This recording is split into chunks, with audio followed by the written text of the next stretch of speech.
I am here with my co-host, Megan. Megan, welcome to the show. Hi, happy to be here. Uh, yeah, this week is a little bit different than usual, and for good reason. The world is a little bit different than usual. For most of us, almost every aspect of our lives is being affected by the global pandemic caused by COVID-19, a coronavirus that continues to ravage its way across the planet. Yesterday, over 1,000 Americans lost their lives to this disease, and today's number is already shaping up to be well beyond that. It's scary out there right now. It really is, with what we're facing. Quarantine measures, including stay-at-home directives and outright bans on travel, have been implemented with varying success around the world. Businesses worldwide have been disrupted due to closures of non-critical industries. Schools have shuttered in the hopes of flattening the curve, which is reducing the rate of infection to ensure that hospitals are not overcome by a wave of sick individuals. Even still, there are places where the rate of infection continues to grow beyond what emergency care can support. And you can see on this live shot here with the stats on the virus that the worldwide death toll is now over 50,000 people, which is an incredible loss. But tonight, we're focusing on taking some time to listen to the transgender community and how COVID-19 is affecting us. So, Megan, how are you holding up? Pretty all right. I am not working currently with everything going on, but I'm using my time I have currently to do a lot of different live things between Instagram, Twitch, this really rad show, and a lot of other things like Well, that right yeah, now.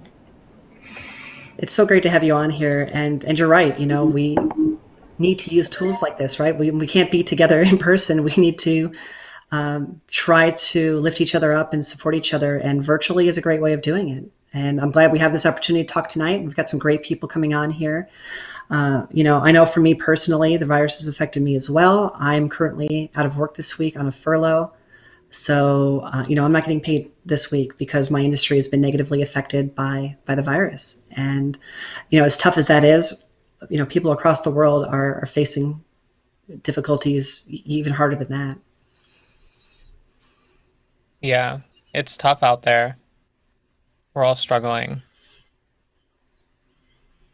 So tonight we do have Steven, our director. He's in the control room. He's going to be monitoring the chats here. There he is. If you have any questions for our guests, please make sure to submit them on YouTube or Facebook in the live stream. But with that, let's get into the show. Everyday medical providers are facing the surge of people sickened by the virus. Tonight, we have two frontline nurses joining us to share their experience in fighting COVID-19. Ash and Kayla, welcome to the show. We're almost there. Can you hear us okay? Yeah, I can hear you. You can? All right. Well, let's do some quick introductions here. Ash, let's start with you. Just tell us a little bit about what you're facing right now at work. Well, I am an ICU nurse, so we're in a level one trauma facility, so we're fairly busy. We're not in one of the major hotspots. I'm in Indiana right now, north of Indianapolis, and it's pretty bad down there. We're only seeing kind of the beginning of the wave to hit us. So we've gone from a handful of patients now to 3 units we've sectioned off for quarantine measures. All right. And Kayla, a little bit about what you're facing over on your side of the country. So I'm a ER nurse at a level 1 trauma center, also in Wichita, Kansas. So we are kind of right in the middle of everything. So we're not seeing the big jump quite yet. We're kind of watching it march in from the coasts and watching as major metropolitan areas get hit. So as we go from New York to Chicago to New Orleans, we're now seeing it start to spike in Oklahoma City. So we know that we're next. So we're having lots of different protocols that are changing day by day. We're actually seeing a big drop in the number of patients that we typically see in the ER just because everybody's scared and staying away from the hospital, which is affecting the amount of staff that we can have. So actually we have a lot of nurses who aren't getting enough hours right now because we don't have anybody because everybody's scared of the hospital. Yeah, and that's one of my biggest concerns is, how prepared do you feel your hospital is? And let's stay with Kayla here, and you can answer first, and we can go over to Ash. But how do you feel your hospital is prepared to take on the influx of patients that's probably coming in the next week or two here?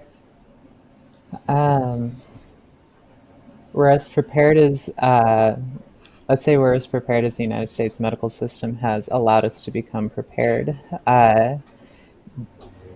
There is a lot of stuff going on right now with trying to ration our protective equipment to make sure that we'll have enough of it once the surge actually gets here. But same here as around the rest of the country. There's not enough protective equipment, nor do we have enough testing supplies. So, in Kansas, we have something like 500 confirmed cases, but I can almost guarantee the number's way beyond that because we just can't test very many people. So we have no idea what we're dealing with on one hand.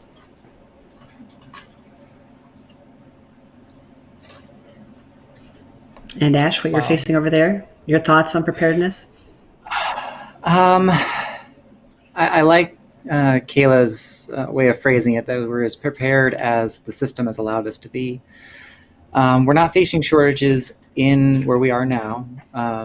Similarly, we don't have any of the elective surgeries going on, so our units downstairs for ICU are fairly empty. It's just the COVID units upstairs that are staying busy. But honestly, our hospital has changed their policies in terms of what is proper PPE, personal protective equipment, basically daily for the last 2 weeks. So it's always interesting when we're coming in what the new rule is going to be in terms of what do we have to reuse or recycle. It's a little stressful. Ash, I'm curious, do you guys also have changing policies on visitors? We've gotten to the point that unless someone's a minor or terminal, we're not allowing visitors with anybody anywhere in the hospital, even in the ER, which is understandably leading to a lot of concerned families and a lot of phone traffic trying to help let families know what's happening to their loved ones. Yeah, actually, we went on lockdown about 2 weeks ago, in which the only exceptions we're making is for minors and for patients who are not going to make it. We allow a family member to come to be by bedside in that situation, but even then, it's a single family member. Yeah, that's our policy also right now. There's people dying with almost nobody able to be there with them. It's terrifying. Which is incredibly difficult and sad. Mm-hmm. We even have situations where we have patients where a family could possibly visit, but no one, they're all either immunocompromised or elderly themselves, so they're terrified to come in for their own sake, which rightly so. We've even had our first nurse at our hospital contract COVID, and she had to be hospitalized. She's recovering now, but her description of what she went through was pretty frightening. We have a lot of staff members in our ED who are either I'm asthmatic. We've got a couple of CNAs who are asthmatic, several who are immunocompromised either from fighting off cancer earlier in their life or due to autoimmune conditions, and we're pretty scared also just for all of us because if we get it, we're much higher risk to have a negative outcome, which is what we call it in the medical profession, but basically get really sick and possibly die is what that translates to. Yeah. Wow. I can't imagine. It's for real. But We're yeah, all scared where we're at right now. Yeah. I am curious just how spirits are. I mean, for you, you're just getting into the upswing still. You're kind of more centrally in the U.S. away from the current hotspots, but you see what's happening in New York right now, what's happening in New Orleans, and I'm sure that is really on your minds as you go into work every morning. How are the staffs at your hospitals, staying in the best spirits possible? I don't know that we are. We're, let's put it this way. In the units we work in, we see some pretty gnarly stuff, so we have a bit of gallows humor to get us through things. Nurses are a pretty tough crowd to begin with. but the stress is palpable at this point. A lot of us are concerned. I, for one, am also a mother, and I, as well as many other nurses, have sent our kids away. I haven't actually in person seen my kids now in about 3.5 weeks. Oh my gosh, I can't even imagine. absolutely- Can't imagine. We have a lot of nurses who are But doing it's the what we have to do, same. right? We have to protect our loved ones. Mhm. Yeah. I work night shift out at my hospital, and there's a lot of it's almost like there's another entity kind of in the ER with us at all times, and that's the anxiety, just kind of not knowing. And in the ER, we have the extra difficulty of we're the ones initially screening anybody, and people still are coming in having heart attacks, strokes, septic, and have incredibly low blood pressures.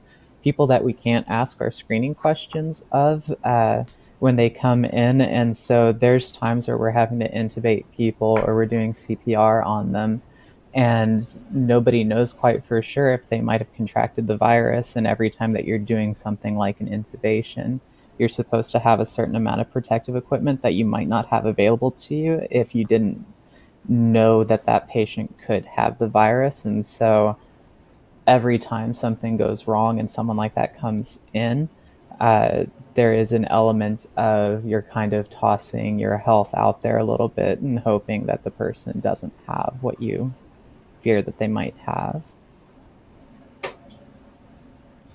Yeah, that's so difficult. Oh my gosh. And you don't know, but you have to do your best to care for your patients. And I mean, you too, and nurses and doctors all across the country are putting their lives on the line to take care of people who need care. And I mean, I commend you for it. I commend you both for going to work every day along with everyone else out there who's doing the exact same thing. It's about the most difficult job I can imagine at this moment. I will say this, Jess and Kayla or not Jess, I'm sorry, Ash and Kayla are going to be on in the background for the rest of tonight's show. So if anyone does have questions for the nurses, we will try to pull you back up to assist with those as we continue rolling through things here. Do you have another question, Megan? Yeah. What is something, or what are things that folks like me who are not working right now that I could potentially do to help you out on the front lines? Stay home. That Yes, is the please. single greatest thing anybody can do right now. Stay home, and that's not just like don't go out to the stores and stuff. Try to avoid family gatherings if you can right now. I mean, anything and everything where you're going to be, sharing utensils or making food for each other, like stuff like that can be really dangerous in a time like this. Try to avoid anything like that where this virus can get into something that you wind up giving it to somebody else. I mean, there's a lot of asymptomatic carriers, and this virus can be spread when you have no symptoms. You don't know if you have it right now. I don't know if I have it. And I've been working in an ER. We don't test our healthcare workers right now unless we know for sure pretty much that test is going to come back positive. So I'm starting to really sequester myself from most people I love and care about to try and make sure that I would never give it to somebody. And that's Yeah, the best you can do right now. I absolutely second that. It's hard to say there's anything else than that right now. Really, we just need to make sure that people aren't letting this thing grow beyond our capacity to handle it. Right now, we have enough that people are getting sick. I've worked with a couple of the patients who are in ARDS, acute respiratory distress syndrome, from COVID, and we can handle one or two of those. But you give us a hospital full of them, and eventually we're going to have to make decisions about who gets treated and who doesn't. So stay home, guys. Scary to think about. Yeah. I have to give it to Instagram for really pushing the stay home campaign there and on social media in general. It's essential. It really is. And what's disappointing is that even now, where we see some of the scenes that are unfolding, as of earlier this afternoon, 11 states were still not on stay-at-home restrictions, or at least full stay-at-home restrictions. So there are still places out there in the country where those hardline restrictions aren't in place, which I mean, hopefully that gets resolved shortly here, but it's scary. It's very scary out there. But again, the nurses are going to be staying on for the rest of the call here. So if we have any questions for them coming up, I do want to be able to call on you both again. But thank you, ladies, both so much for all your work out there. And what I would like to do now is sort of go from the front line to recovery. And I wanted to talk to somebody in the trans community who has experienced COVID-19 firsthand. So tonight, Jess is joining us from New York to share her experience with actually having COVID-19 and her recovery from it. Hey, Jess. Hey, how's it going? Okay, so Well, I got a lot to talk about. All right, I guess I'll talk about how I believe I got the virus. One of the other things I think is that I think the virus has been around for a lot longer than everybody really thinks it has. I believe this because I've talked to other people who have had the virus too, and other people in their family who seem to be symptomatic of it much earlier than even there was any reportings of it, especially in Long Island. Only a few weeks ago, I think there was only like 20-something cases. And at least that's what the media was saying. Because we have no real good way of getting a handle on how many people have this virus or have been carrying it, because there's such a lag time in between when you get the virus itself and then when you're showing symptoms. I mean, you're upwards of 7 to 15 days to see symptoms on that. I was one of those people who I believe was probably in one of the longer periods of that. I went out to a bar crawl. It was called Leprechaun. I thought it would be a fun thing. I figured, because the media was saying, oh, there was only a few cases on Long Island. I figured, you know what? I think I probably have another week or so where I could go out and enjoy myself a little bit before I really have to start hunkering down and the virus spreads a little bit. And at that point, you're wall to wall with people. Everybody's right on top of you. And that was, I think that was March 7th. And so after that, I felt okay for the next week.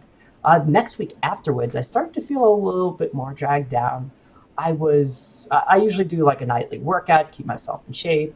And like, I just couldn't perform like I had been in the past. Like I know my limits, I track everything. And I just didn't have the energy that I normally was. And I figured, who knows, it could be such a various amount of different things. At that same point, I was starting to really get serious about hunkering down. I'm sort of a survivalist anyway, so I wanted to start stockpiling on food. And so I started to do that at some of the stores, which was actually a really good thing. By Friday, I actually felt okay. I was pretty operational. I was getting a lot of stuff done. But I was sort of in a mind state that pretty much anybody could get this. So we all really have to be in a very prepared state. That Friday night, I felt absolutely terrible. I started to get really, really spinny, and I couldn't breathe. And I could breathe. I was just very short on breath. I was very, very uncomfortable. And I just didn't feel great. And then, so I went to bed. It did take like an hour and a half to finally get to sleep. And then I woke up in the morning. I had a really bad fever. I mean, I was like 101, and I was spinning, and I was really hot, and I felt absolutely terrible. I tried to sort of just relax for a few minutes and maybe I could see if I could settle myself down. Didn't really work too well. So I tried to take a shower. I thought that might sort of help cool everything down. I took some aspirin. I took a double dose of aspirin, and I started to take a shower. I couldn't stand up in the shower. I was in there for about 3 or 4 minutes, and I was too weak to actually stand. So I let the bath run, and I just sort of sat in the bath for a little while. I relaxed, tried to sort of get myself together, and I was in there for probably about an hour or so. I've taken a bath twice in the past 4 or 5 years. So this is something I never do. And for me to be too weak to actually stand up was not a good thing. So at that point, sort of regaining my balance, I went to the urgent center. And when I went to the urgent center, I went through all the stuff, and they didn't actually think I had COVID because I wasn't coughing a lot. And at that point, my fever sort of subsided because I took a whole crap load of aspirin. And so they sort of thought that I might have had a blood clot.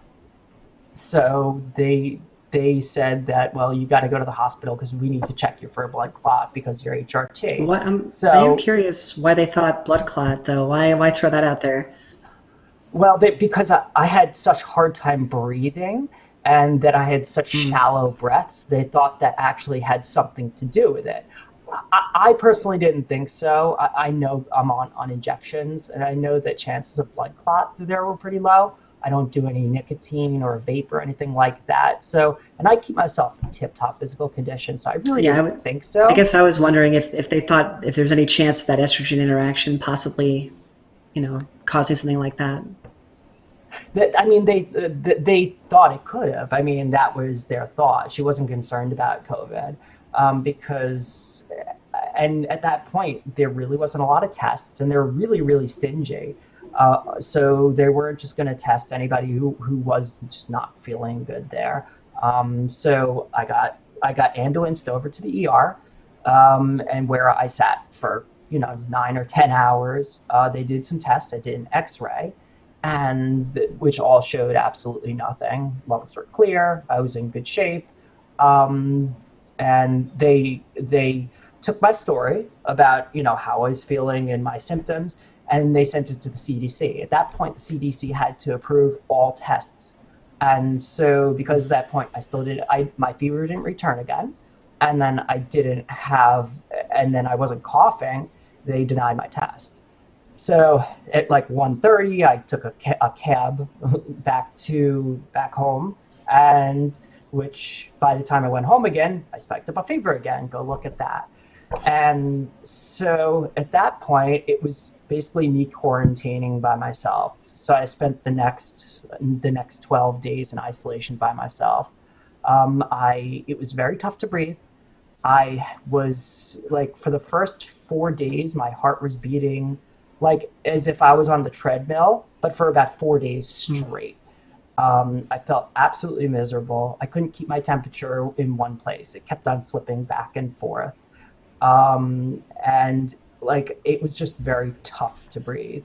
I was really there's a lot of points where I just had to sort of focus on breathing because it just felt like my lungs were only like a third effective. And even though I was taking in air, I just wasn't getting the oxygen that I needed. And it was scary. I was alone. And luckily my daughter wasn't there. My mom was watching her, and her other mom also, watched her a little bit. So they took her for the time, and I slowly made it through. It was incredibly scary. After probably about the 5th day, which is, I guess, Wednesday, I started to improve a little bit more. At that point, I was sort of able to get up and start to do a little bit. I was able to sort of get out of bed, and I was able to do more than just like throw in like a TV dinner or something quick to eat. And it was just a slow recovery process from there. I think you've really touched on what a lot of people's experiences are with being sick, and that is, especially if you were sick in March, there wasn't enough tests to go around, period. And Right. people, were being denied tests unless they had traveled or they had been in contact with somebody who had traveled or unless they were already admitted to the ICU. Right. This virus Or probably direct, was working its way through the world much longer than we realized. So, I mean, it's unfortunate. It's scary. It's scary to not know what's going on. And just being told, to go home, take care of yourself the best you can. Now, I do want to say, and we can bring our nurses on here to talk about it, but I mean, generally speaking, if you're able to, heal at home, I still feel like that's the best case scenario there if you can stay at home in that situation. Ash and Kayla, what are your thoughts on that? Well, the breathlessness is something that we're seeing a lot of in reports from people who we think have this. We're starting to see some interesting studies that doctors have been able to kind of map out what they think is happening within the lung itself when this virus is replicating. Within your lungs, there's millions upon millions upon millions of these tiny little air sacs called alveoli. And this virus, like any virus, replicates in your own cells. And when it gets out of your cell, it kills the cell by bursting through the cell. That's destroying alveolar air sacs and literally reducing your ability to exchange oxygen with your blood. So even when we are putting people on ventilators, there's a huge amount of struggle because the literal stuff that we depend on exchanging the oxygen with your blood is being destroyed. And late in this disease, Ash and I were just talking about this, we're seeing these really horrible news that are just on chest x-rays, completely whiting out the entire lung field. The lung is just completely full of bacteria and being completely destroyed, and you just can't breathe. It's such a scary thing. I mean, you're just at a spot where like you're trying to breathe, and that's all you're trying to do. It's just like focusing on just getting enough breath in to just keep on moving on. It's terrible. It really is. And I guess I even had a mild case too. According to what happens with other people. My caution is... So all said and done. Oh, go ahead, Ash. My caution is that, yeah, most people are going to ride this out at home. It's going to be rough.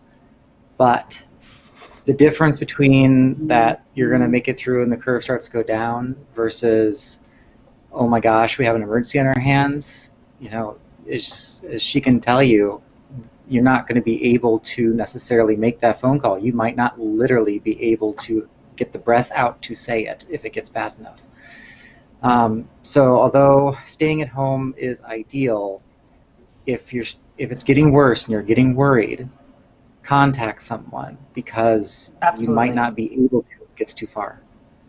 Shortness Absolutely. of breath is always a reason to come see us at the ER, because there's going to be a kind of a perfect Goldilocks spot to try and catch this to help people, because what we've already seen with other conditions, and people don't want to come to the hospital period right now. People are coming into the ER much, much, much sicker and in distress because they're so determined not to come in. And by the time they come in, it's actually way worse than if we could have intervened in that kind of perfect spot to intervene. So, if you're having chest pain, if you're having really shortness of air, fevers that aren't going away day in and day out and day in and day out, it's worth coming in those situations because you're looking at something that can potentially go downhill quickly. I think that's all Absolutely. fantastic advice. Thank you both for that. I did want to let Megan have one chance to ask a final question of Jess before we get on to our next guest here tonight. Yeah, anything. I'm not sure I have anything.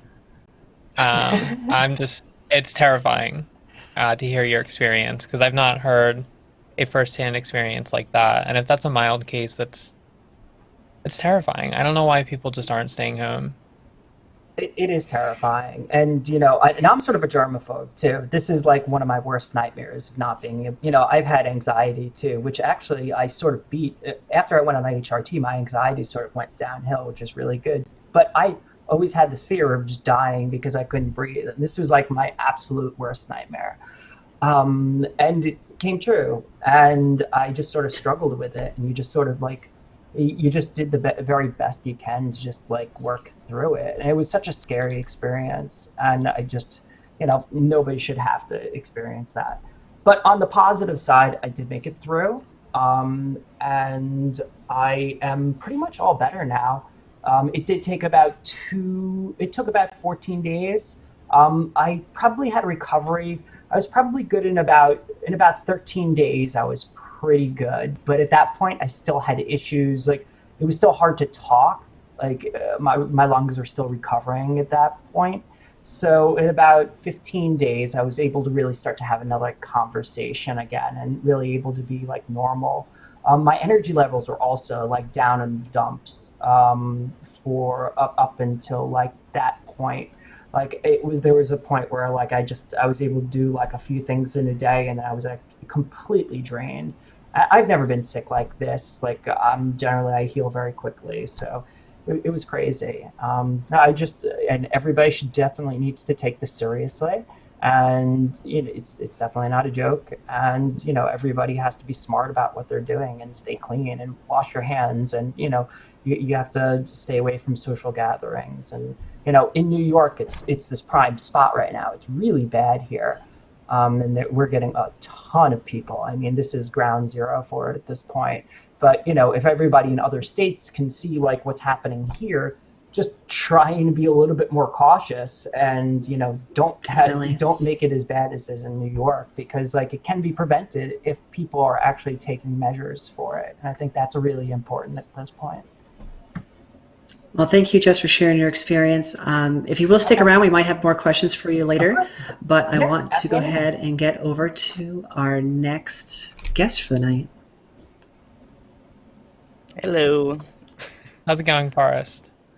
Good. How are you? Hey, Forrest. So, we know that families across the world are dealing with a lot right now. Kids are out of school. We're seeing shortages in grocery stores and pharmacies. I want to let you have a chance here to talk about, your experiences and what your family is seeing out there right now. Well, my oldest has been out of school for about 3 weeks now.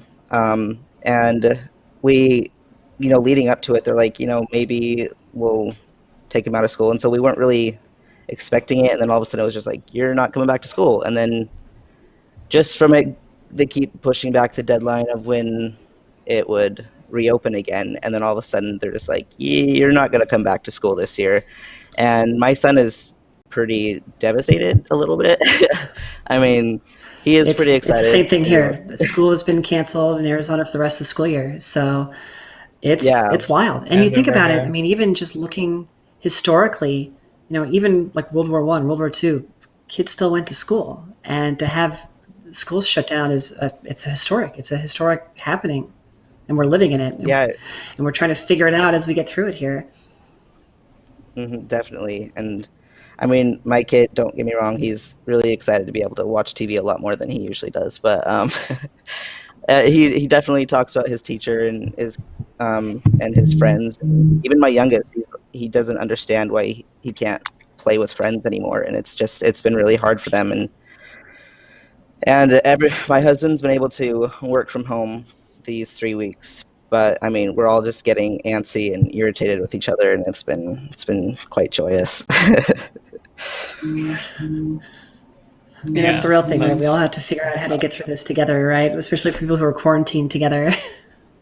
Yeah. Oh, yeah. I mean, even my husband is feeling like he's going through depressive episodes just because we haven't really left unless we're going to the grocery store, and then even that, it's like, don't get near anybody. It's just like and then I've been feeling fine, but then like today I just woke up with this dread of like, I feel like we're gonna be locked up for like a year still, and it's just, I don't know, you just go through those moments of just, you don't know what's gonna happen, and you hope that you don't get it, and you just trying to survive mentally and physically, and it's a lot. Yeah. I mean, as well as trying to keep the kids happy as well, and entertained without a lot of screen time. That's the struggle for us parents out there. That's the real thing. Yeah, I've been with the kids this week with my 4 boys, and it's a lot. It's a lot to have everyone out of school. I will say that my oldest son, his school is now doing some online learning. So I was actually helping him do like an online show and tell video that he had to submit for his classroom, which I thought was kind of cool. And I know that a lot of teachers out there are doing their best in the situation. And we'll talk about that a little bit with a teacher guest that's going to be joining us. But it's a lot of arts and crafts right now. It's a lot of outside in the backyard play and trying to hunker down and do our best to stay sane, right? I mean, mental health is so important, and this is definitely a strain on it. Oh, yeah, definitely. I mean, I was, like, in the very beginning, I was starting to get antsy, and I was like, hey, babe, can we go adopt a dog? And so we went and got a second dog, just because I was like, we need another quarantine buddy. Adorable. Yeah, so I'd be lying if I said I hadn't thought about adopting a dog right now. That's a thought that's actually crossed my mind. And like the absolute last thing I need, but I've thought about it. I mean, I've Good heard time that for like a that. lot of people are like releasing their dogs to the shelters because they went through that rumor that dogs were contracting COVID, and so people just started abandoning their dogs. But then also, Oh my there's god. been a huge increase in adoptions that I've heard that because people are like, well, we've got nothing else better to do, so let's go adopt more dogs. So at least, I mean, hopefully it's a balance, but hopefully a lot more dogs have been adopted lately. But adopt, don't shop. What's the dog's name? Oh, his name is Alfie, and he's a pit bull terrier mix. We think he's got Great Dane in him, so he's pretty cute. Gentle That's giant. adorable. Yeah. Aw. I expect to see Well, some pictures. thank you, Forrest. Really appreciate you sharing how your family's holding up out there. Um, I think it's a similar situation a lot of parents are going through right now. We're just kind of hunkering down with the kiddos and trying to figure out a way to stave off the insanity a little bit. It's tough. Definitely. Yeah. Thanks, Forrest. Hope you stay sane as well. We're doing our best. All right. Many industries have been negatively impacted by the spread of COVID-19. Layoffs and cutbacks have besieged the global workforce, and I'm no stranger to that. I'm furloughed this week. I'll be furloughed again in 2 weeks here. Our next guest joins us to share her experiences supporting the commercial airline industry, which is facing basically its most difficult challenge ever. So I want to thank Tiffany for hanging out and joining the show here tonight. Hey, Tiffany. Oh, no audio. Uh-oh. Hold on. Not again. Callers are standing by. And Hold on. We'll get it. Almost there. Maybe. All right, we're gonna hop over to our next guest real quick, and we'll try Tiffany again in just a minute here. Sorry, Tiffany. But I know, right? I feel bad. But let's talk a little bit about quarantine, social distancing, and isolation. It affects all of us differently. I talked to somebody earlier today who's had kind of a unique experience with all this here, and I wanted to bring him on to share his experiences. So with that, I wanted to welcome Logan to the show. Hey, Logan. Hey, Hey, Logan. how's it going? So how are you holding up? Oh, it's been pretty rough. I'm immunocompromised, so I've been quarantined for a pretty long time. But right before the quarantine, I got engaged on March 12th. And then Congrats. that weekend, New York went into lockdown. congratulations. Thank you. Yeah, So you've so basically spent your unfortunate- entire engagement in lockdown. Yes. Unfortunately, my fiance works in food service and is an essential employee, so they still have to go into work every day, and I have to be quarantined away from them. Oh my That must gosh. be hard. So how are you negotiating that? How are you working through not being able to be in the same room together with your fiance? Well, what we're doing is they come over once a week and sit on my back deck, and we talk through the screen door. Oh, Oh my gosh. This is Yeah. potentially a Hallmark movie one day, just for the record, but Yeah, definitely. that doesn't make it any easier right now. No, it definitely doesn't. Oh my gosh. It's got to be a very difficult situation, but it's a Yeah. crucible that you two are working through, and this is going to be a great memory one day. That maybe not Yeah, a great I memory, mean, but this is going I to be a think- memory one day. it'll be a memory. I think it'll be a great memory when we get back together. That'll be a great memory. Yeah. How else are you coping with Yeah. I everything? mean, yeah. And I want to talk a little bit watching a about lot of mental health TV. too, right? Mental health and physical health during this quarantine and just how you're holding up in general. I've been doing weekly therapist appointments on the phone, and that actually really helps. I I've hope actually that been a doing the lot of same over mental here. health. Oh, good. I was hoping that a lot of mental health practitioners were doing that and reaching out over the phone to their clients because it's Yeah, been I can't recommend therapy enough, and teleservices for therapy or counseling sessions. That's huge right now. It's very beneficial. yeah.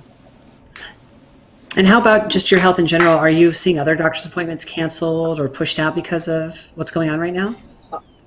I have a lot of doctor's appointments, and right now all of them are going to be video chat appointments. They've set up a video feature on our patient portal website so that we can have video appointments, and I'm hoping that'll work out. Nice. Yeah, I think it's the best solution we can come up with right now, right? We want to continue to get therapy and help we need. And I mean, it's nice that we live in a world, right now we're doing this live video with, 10 people dialed in. We have the opportunity to use these tools for those of us lucky enough to have decent internet and the equipment to do so. You do wonder about some of the other places in the world that don't necessarily have the same access to materials and how they're going to handle this pandemic as it really affects them as well. And that's I mean, it's terrifying. It's hard enough here, let alone when you're in a situation where you don't have access to the latest equipment, whether it's medical or technology. Yeah. Yeah. Personally, I've been hoping that my health stays where it is because as someone who deals with a lot of chronic and autoimmune conditions, I frequently go to the hospital. So right now I'm hoping that I get to stay away from the hospital and stay home and stay safe. And I think that's really all any of us can do right now is try to stay as safe as possible, and hopefully you don't run into a situation where you need to go in for a separate need that isn't COVID related. Yeah. So other than staying home, what kind of measures are you taking to keep yourself safe at this time? Well, my mom goes out shopping because I'm staying at my parents'. My mom Good. goes out shopping once a week and brings the groceries in through the garage, Lysols them, and then we leave them out there for the night, and then we bring them in the next day. Wow. And when she comes home, she goes right into the laundry room and strips down and gets into clean clothes and then goes and takes a shower. And Yep. That's how you have to do yeah, Wow. That's amazing. It's crazy the world we're living in. yeah. Well, hang in over there, Logan, and I have to know when you're finally free to see your fiance again in person. There better be someone filming that. That's going to be on all the news channels. I'll be looking out for the Hallmark movie. That's right. Yeah. We'll be looking for it. It should be out later on in April. They produce those things pretty quick. They Yeah, do. they do. Well, thank you for joining us here tonight, Logan, and stay safe over there. Okay. All right. All right. All right.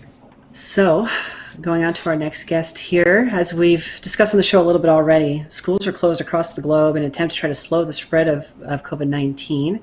And I did want to get the perspective of an educator out there, so I would like to welcome Jamie to the show. Hey, Jamie. Hi, how are y'all? Great. How are you? As well as we can right now. Okay, I was making sure the sound works. Yep, we can hear you. Okay, good. So let's hear a little bit about what your school district is up to and how they're handling the current virus situation. Well, I'm a music educator in South Louisiana, so we basically got an email a couple of weeks ago and was like, we're not going back to school until at least the 13th, which was supposed to begin our spring break. And then as this whole thing's going on, and it's like then extending all of the stuff until the 30th, we're actually still not certain if we're supposed to go back at the end of the year. It's kind of a week to week sort of basis. A lot of other districts are trying to have their teachers do the e-learning thing, submitting things into their Google Classroom and stuff, but at the same time, like they're not actually, the students aren't being required to do them because it's not equitable for all students to be able to have access to the things to do these assignments and stuff. I live in an area in Louisiana where it's a majority of a lower socioeconomic status area where a lot of the kids don't have the resources to do these assignments and things. And even if so, a lot of them are working part-time jobs and stuff, and a lot of them are working these essential jobs like working fast food, other things. So like they're honestly not worried about doing their assignments right now. And I think we're seeing that pretty much across the country. I know that in Arizona it's a similar boat. They're trying to do online education right now, but it's not mandatory. It can't be used to count towards their final grades or anything like that. But I do see teachers stepping up and trying to provide a little bit of structure in the lives of their students with the online tools that are available, which is appreciated. As a parent, it's appreciated, and it's just such an incredible burden on the educators to try to come up with this solution, right? I mean, less than a month ago, you were in a classroom, and now today you're trying to come up with an entire online curriculum using software that's untested and never used before. You're trying to get people signed up and using this brand new tool that just isn't tested, and that's unheard of in itself. But people are trying, and people are trying to make it work the best they can in this situation, which I commend a lot of the teachers out there who are working their hardest through this to try to support their students. And I see that, I know like in my oldest son's classroom, he's in 3rd grade, and I can see the love that his teacher has for her students because she wants them to succeed and she wants them to be okay through this process. So it's just a wild situation to be in. Right, and one of the things that's kind of a misnomer is that a lot of people are like, oh, well, teachers, they're just getting their extra vacation time. It's like, there are so many teachers that are actively worried about our kids. My wife is also an educator, and she works in a school that is a part of a lower socioeconomic status where a lot of the kids don't have great home lives. And she worries, she tells me every day, she's like, I miss my kids and I'm worried about them because, you know, a lot of times coming to her class and such was the one consistent thing they would get every day. You know, like between the consistency and seeing a friendly face, you know, a lot of them really depend on that. And now we don't know what's going on even more in their lives.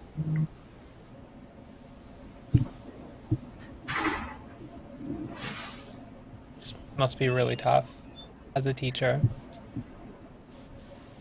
It's hard because you don't know when. Like, a bunch of us are kind of, we're talking to each other. Me and some of my other teacher friends were like, are they going to go ahead and cancel school for the rest of the year? But like, we don't know anything. You know, we don't know anything in regards to that. I mean, common sense would say it's probably not going to happen. And especially with Louisiana being the highest growth of cases. I actually checked an article today about like an hour or so ago. Apparently in Louisiana, we have over 9,000 confirmed cases across the state. Oh my God.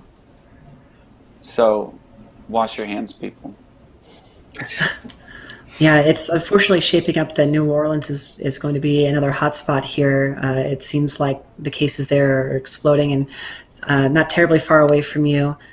But to your point, you know, school is safe. School is a place where students can go and they have the support of teachers that care about them. Having kids out of school, it's an unknown. And it's compounded. Unknowns compound all the way around, right? You don't know if you're going back. The kids don't understand exactly what's happening either. And those unknowns weigh on us. Just as people, we like structure. We like to understand what's coming down. And for me, one of the heaviest things about this entire process is just, it's such a long slog, right? We're approaching about a month of really being in the heart of this, and it already feels like a lifetime. And where's the end? We don't know right now. We still have a lot to face coming up here. I think that the hardest is probably yet to come for a lot of people, and that's daunting. But I think what teachers are doing out there, making the best of what they have, trying to make those connections, that's important. And I wish you the best as you negotiate the rest of your year as well, and how that treats you. Thank you so much, Sam. Yeah, thanks so much for joining us, Jamie.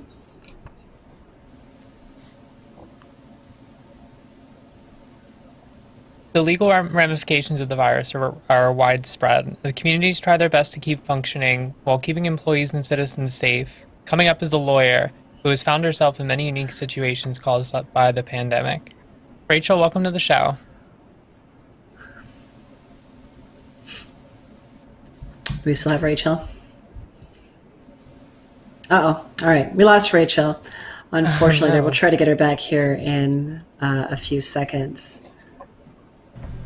All right. So while we try to get Rachel back, let us switch over and... actually, I think we've got Rachel back. Rachel's back. I think she's back. I'm back. Hey, Rachel. Hi. All right. We got you now. Thanks for joining us here. I spoke with you a little bit earlier today, and it just sounded like you had kind of an interesting viewpoint to everything that's going on out there with your position. So I was wondering if you could just share a little bit about your role, your job in the community, and what you're facing locally there. Yeah, so I'm an assistant city attorney in the city of Green Bay in Wisconsin.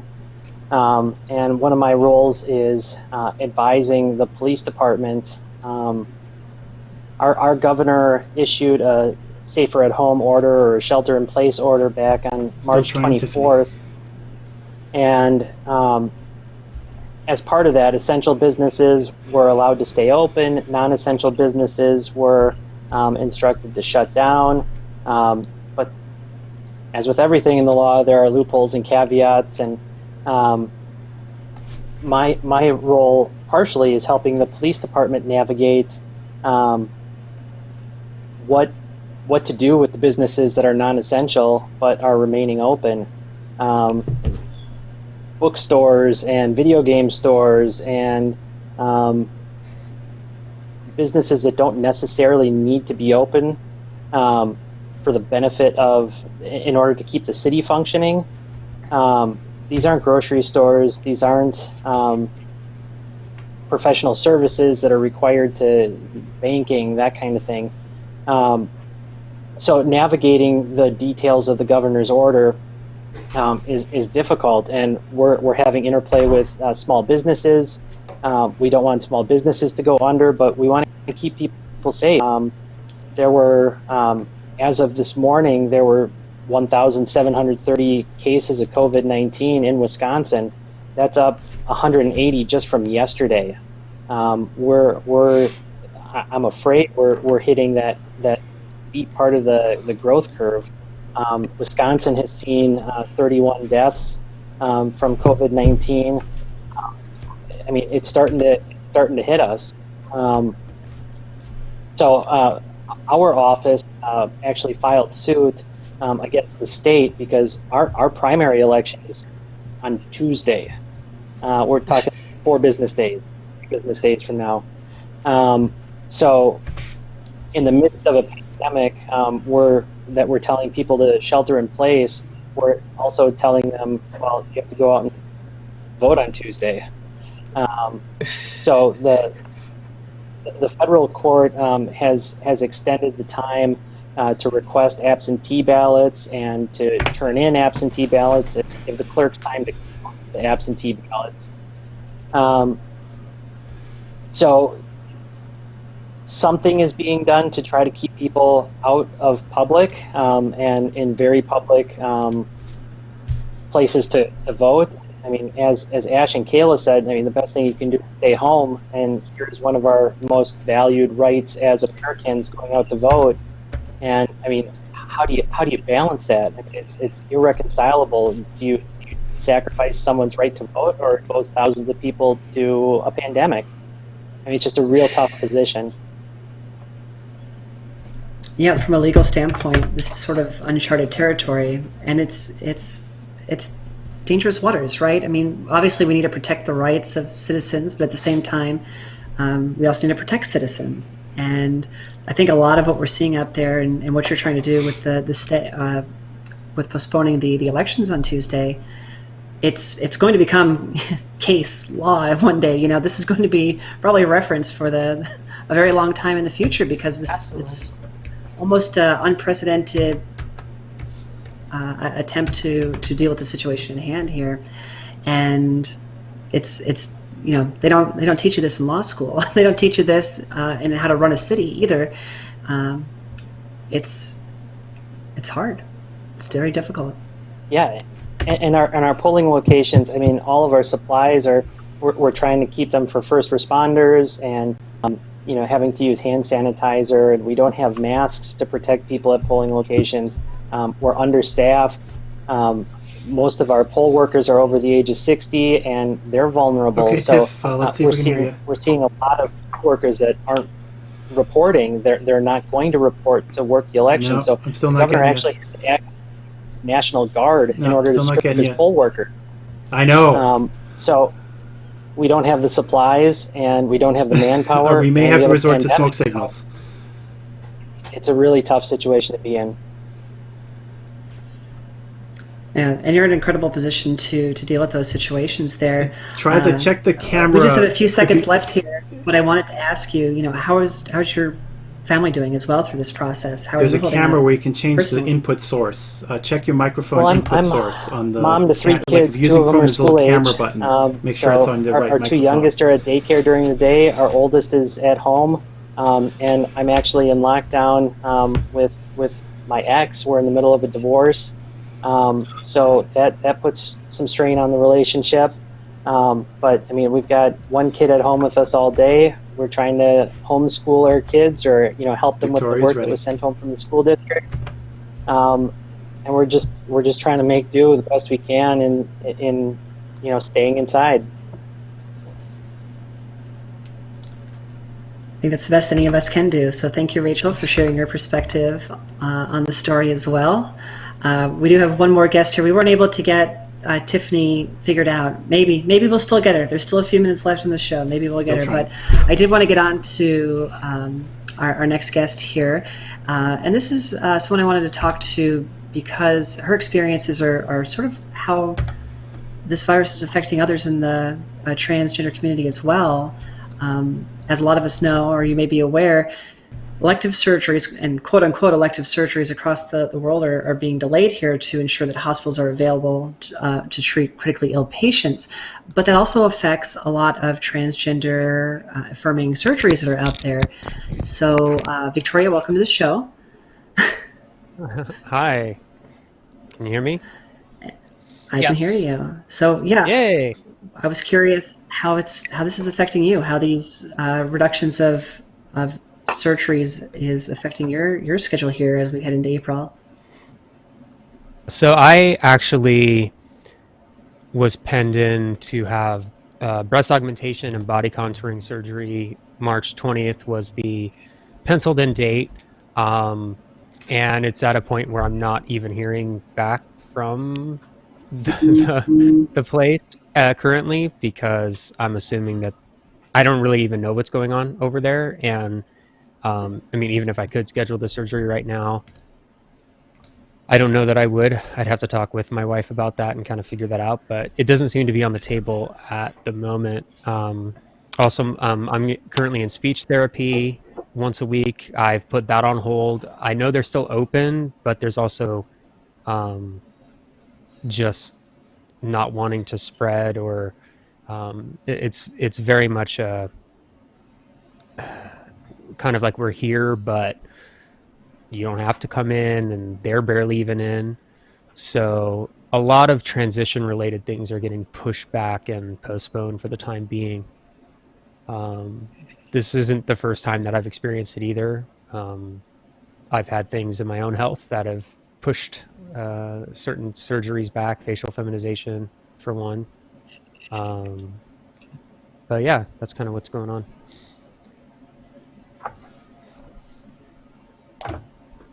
How are you coping with it? I know it's something out of your control, but how have you been coping with Yeah. it? So I think, like I said, this isn't my first go around with having delays with this kind of stuff. It's difficult because, as many of us know in the trans community, dysphoria can oftentimes lead to depression. And a lot of times these surgeries and procedures are, in a way, life saving, because a lot of trans people that suffer with depression and dysphoria have a lot of trouble, and find it hard to move forward in life. What I'm doing is reminding myself that this is temporary. Someday I believe I will have the surgeries and things that I need to move forward in my transition. And I'm also trying to remind myself that the surgeries and procedures don't validate my gender as a woman. That I'm no more woman now than I was 5 years ago, and I won't be any more woman 5 years from now. Uh, and just trying to remind myself to be as nice to myself as I would be to anyone else in my position. I think a lot of times we can really try and take license to be unkind to ourselves in ways we would never be with anyone else. So that's pretty much what I'm trying to do. A lot of positive self-talk and reinforcement, self-care. I think I that's think a that's the great best way to outlook. look at it. Yeah. It's all we can do, and when it's outside of our control like this, all we can do is hold on. But I think you're really approaching it the right way, and I think for other people out there who are in similar situations, they have to look at it like that as well. And I really like how you said that. It sucks. It sucks that this is delayed, but it doesn't change who you are. You're no less of a person because of this delay, and in the end, it will happen. And that is the absolute right attitude to take with it. Um, I think that this is one of those situations where you really have to lean on people. If your surgeries are delayed and you're suffering, to reach out to your network in the trans community, because there are people that will be there to hold you up right now. Because it does stink. It does stink to have procedures delayed. But you will get through it. We'll all get through this. We're doing this for our own safety and for the safety of others. I mean, the last thing that you would want to happen is to force a surgery through right now, and you're in recovery and you're already in a compromised situation, and then you become ill while you're recovering from a major surgery, and that is absolutely what we don't want to see out there anywhere. But it's hard. It's absolutely difficult to be in that situation right now. Sam, I'm getting a bit of buzzing from you. I don't know if that's from the live feed or this chat. What was that, Megan? You cut out for a second. I'm getting a bit of buzzing from you on your audio. Oh. I don't know if maybe a plug. I'm not sure there. Still a bit buzzy.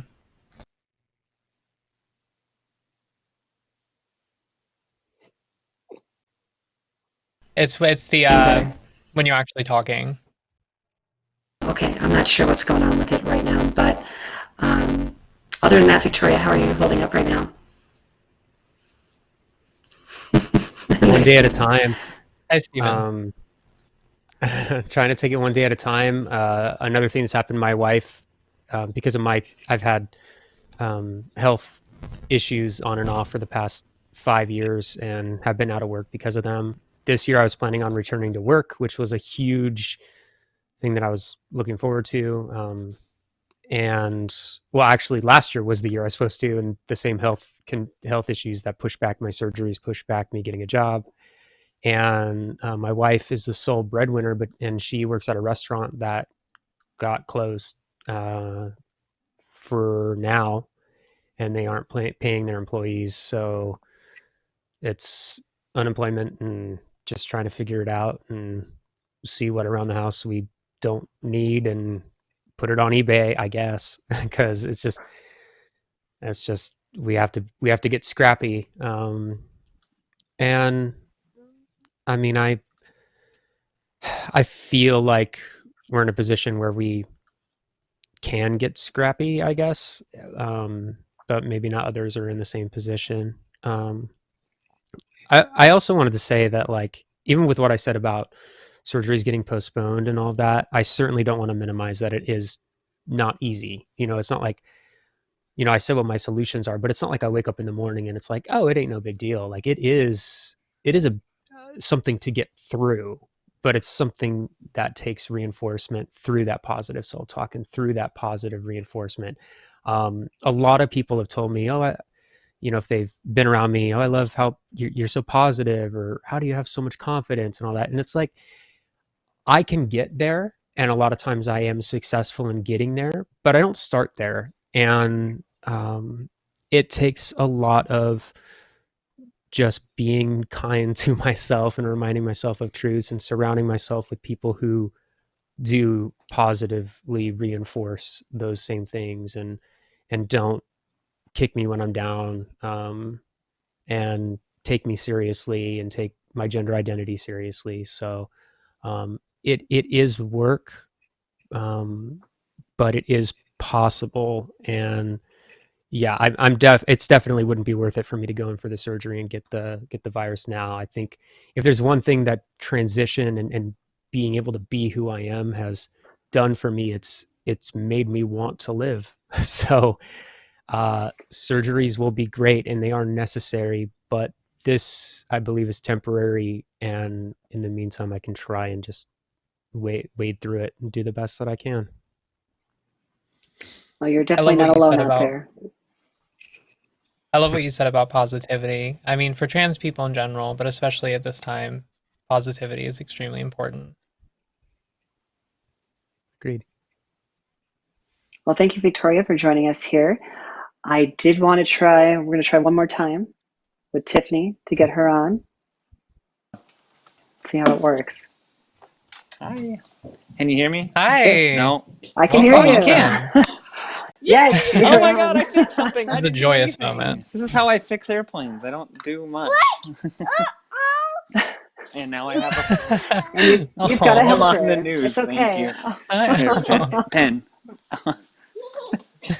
And I'm Hey, but super that's what red we're all because I'm flustered. So anyway, that's what we're all dealing with, though. I know what were that we when I was talking working from about? home, I've got the kids around, but we are talking about your career supporting commercial Yeah. airlines and what you're facing there Yeah. right now, what you're seeing out there in the wild, If because we you're have one still, left by the end of this. yeah, you're still out there, right? You're still going physically into work at this point? I am. So it's actually really depressing right now because it's like literally 2, 3 weeks ago, we were just fine. Everything was normal, flights were full, the airport was bustling, and literally within the span of 48 hours, it went to nothing. So it's um, it's tough. It's a slog. You you just really have to like mentally I have to mentally prepare myself going in every day for like seeing that. It's like seeing like just the bones of once was. So Are you worried at all about your career going forward, or what's going to come if this continues as it has now? I am very worried. I'm not as worried as some might be. Um, we know that this is temporary. We know it's going to pass, but the problem is, once it passes, I don't feel like it's going to be much like the restaurant industry and stuff like that, where everything's going to just pick back up. People will be comfortable going into restaurants and stuff again because, we've been cooped up. It'd be nice to know that, because people aren't going to have any money to fly anywhere. So, or they're going to be, trying to build back up what they had. So, travel's kind of a luxury for a lot of people. So it's a luxury that gets cut out a lot. And it's just, it's, we know it's, I mean, we're going to be probably a year from now still recovering. So, I mean, we're not lying to ourselves, at least at where I work. We talk about, I mean, it's hard not to talk about, what we do for a living. It's all around us. We live it. So, Yeah, I'm definitely feeling it too. I work in a related industry, and I'm off work this week, and I mean, we're playing it by ear. We're going to see what happens yeah. as we move forward here.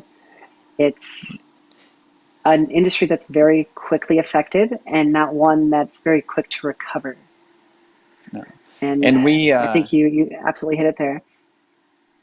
we're really in a survival mode, I guess, in my job. We're trying to stay ahead of it. We're not trying to play catch up. So at least my company is, offering leaves, and so they're trying to prevent layoffs, but at the same time, like, they've got to do what they have to do to stay alive. So we're cutting back hours, we're cutting back number of people, we're cutting back flights, we're cutting back services, we're cutting back whatever you can cut back, they're cutting back. We're cutting back, like, just expenditures, just little things that we kind of took for granted, like, okay, say coffee in the break rooms. We're cutting back on that stuff. I mean, they're cutting every little thing that you can just to stay alive, and it's just like you have to go with it. You can't complain. You can't. I mean, because it could be way worse. We see it on the news every day. It could be way worse, and then you add on the mental stress of being exposed like we are in an industry we are. We don't have PPE, we don't have all the PPE that, say, nurses and doctors should have, and we're exposed to the aircraft like that, where people, we've all been on, most of us have been on an airplane and seen what it's like, people are touching everything, and, and we've taken steps to clean the airplanes and stuff like that, but we still have to, there's parts of the airplane that other people are touching that don't get disinfected, that we're, as employees, are the only ones that are exposed to. So it's a lot of hand washing, a lot of mitigating what you're exposed to and stuff like that. And it's everywhere you turn is something else, and something just, it's a real mental game every day, trying to stay strong and stay positive, stay optimistic about what we're going through. So.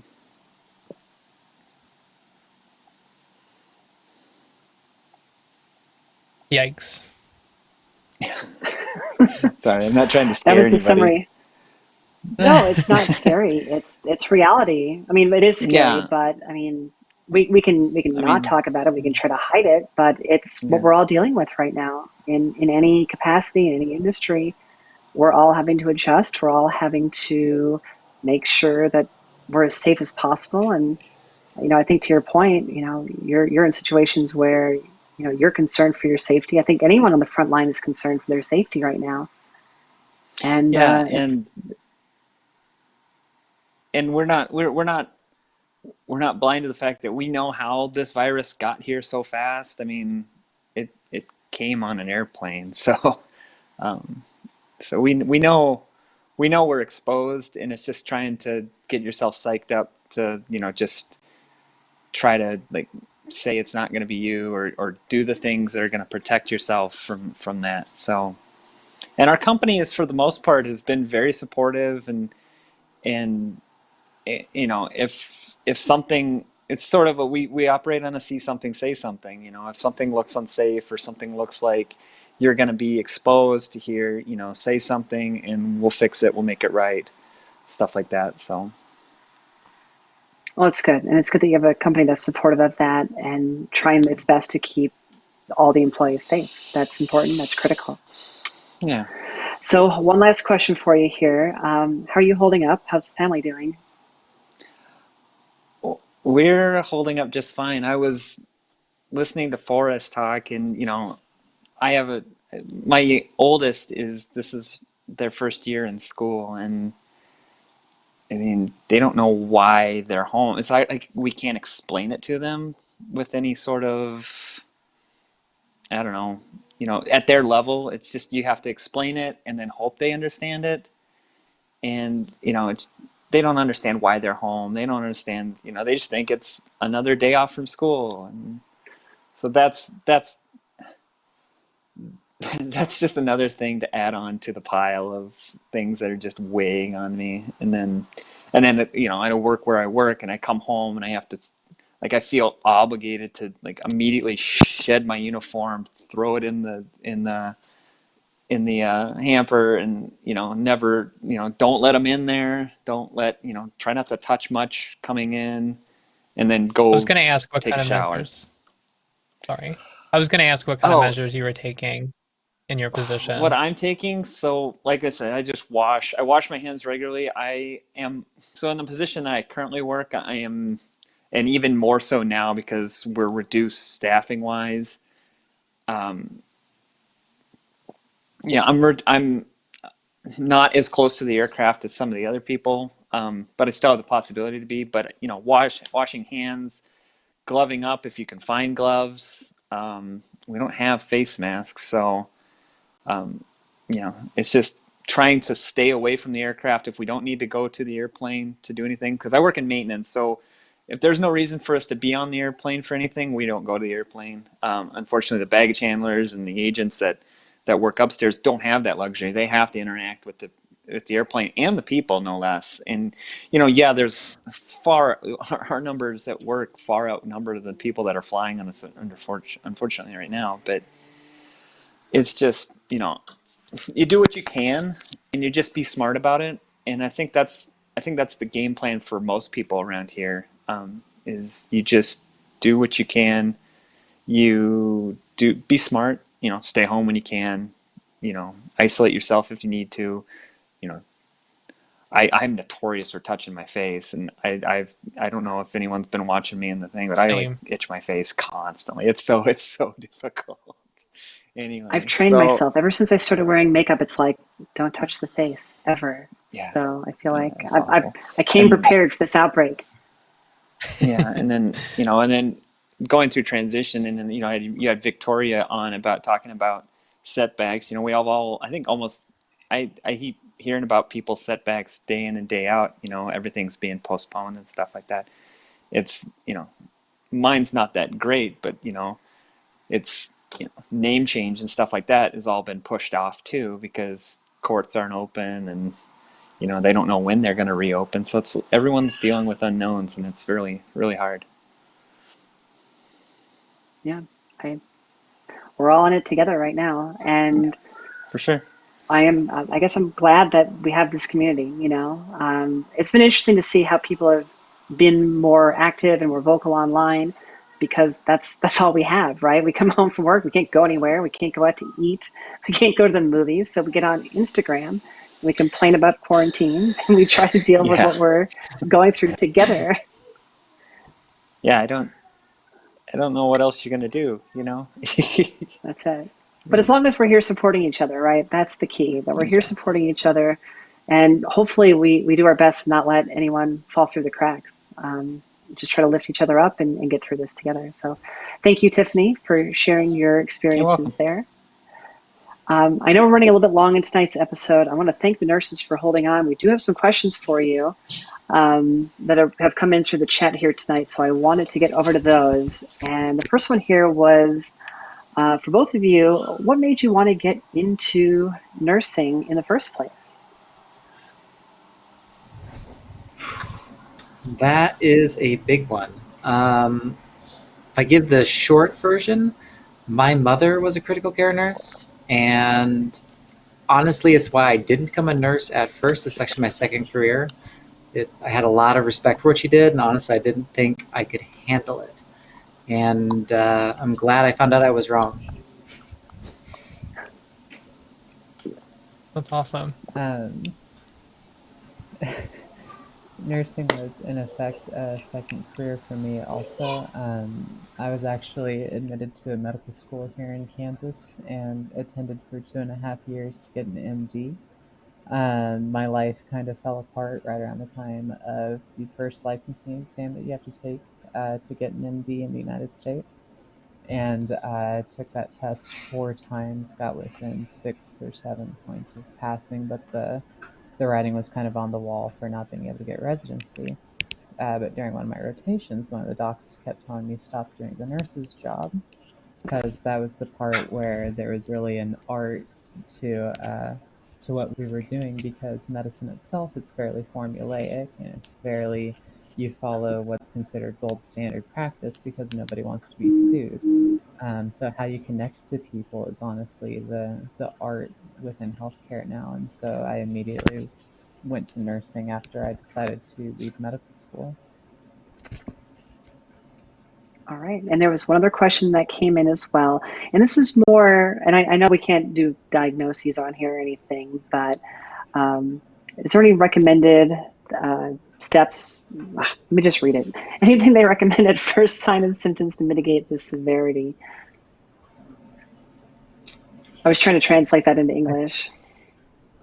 I think as far as the studies that I've seen so far, I mean, there's not a whole lot that you can do about a virus once it's in your body. I mean, viruses do what viruses do. They're one of the most effective ways to propagate DNA in history. That's why there's so many of them. I mean, the family of coronavirus is one of the largest families in general, just of any virus anyway.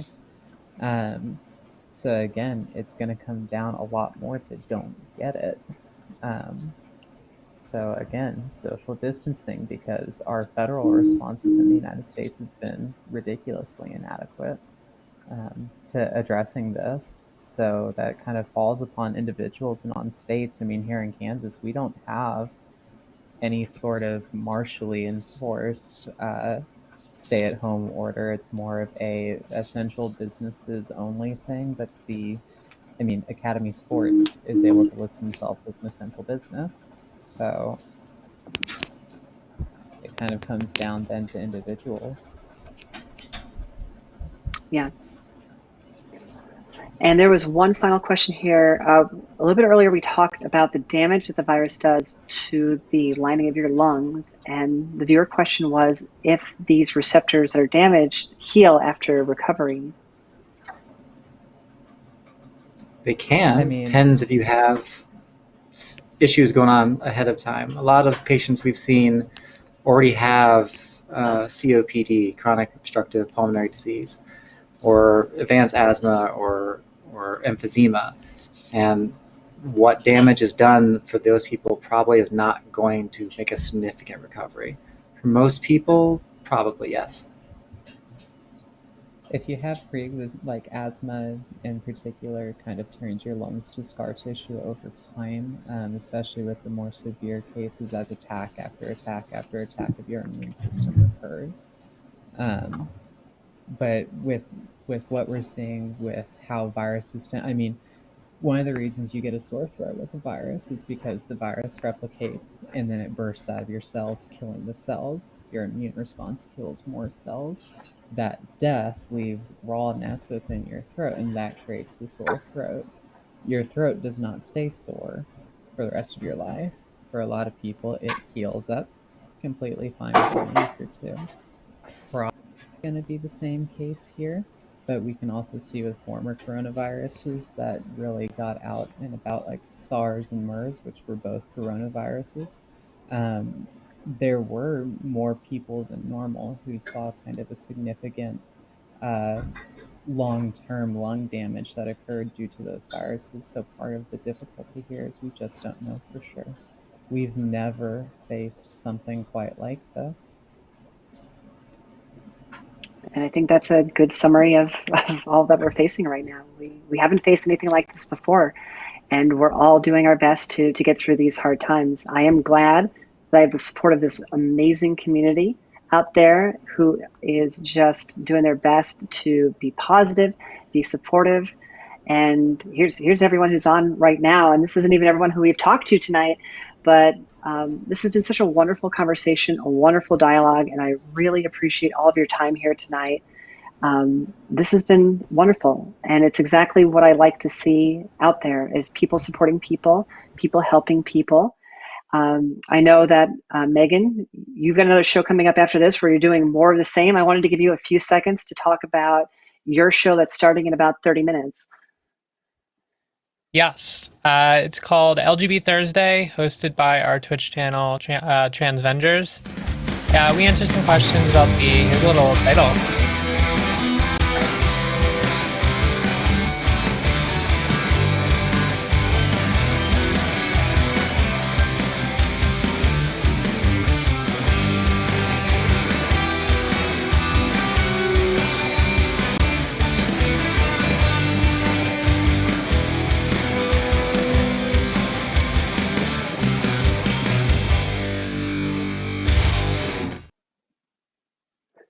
Yeah, so it's a pretty rad show. We answer questions in the LGBTQ plus community.